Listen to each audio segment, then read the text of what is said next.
অনেকে আমাদেরকে প্রশ্ন করেন যে ভাই ক্যাটারিং এ খাবার খাইলে ভালো নাকি আমাদের যে ওখানে রেস্টুরেন্টগুলি আছে মক্কা মদিনায় সেইখানে খাবার খাইলে ভালো, কোথায় খাইলে সেভ হয় টাকা এবং কোথায় খাইলে খাবারটা মজা লাগে।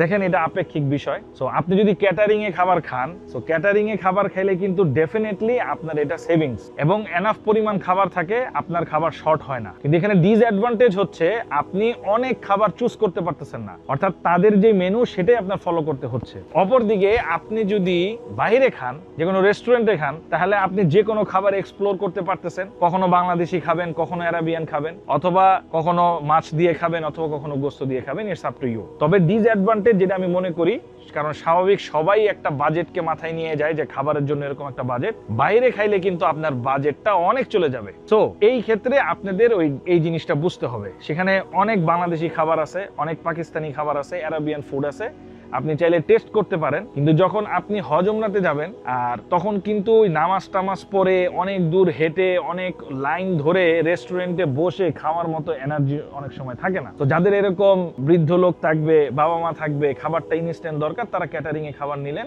এবং সেখানের খাবারও সুস্বাদু। কিন্তু আপনি এটা মাথায় রাখতে হবে যে আপনি লটস অফ অপশন পাবেন না এবং সেখানে টাকাটাও মোটামুটি রিজনেবলের মধ্যে।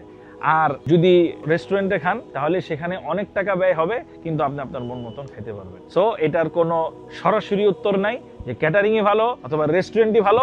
এটা ডিপেন্ড করতেছে যে ভাই আপনার স্বাস্থ্য, আপনার টাকা পয়সা, আপনি কি কতটুক খাবারের জন্য দৌড়াদৌড়ি ছোটাছুটি করবেন সেটার উপরে। আল্লাহ তাআলা আমাকে তৌফিক দান।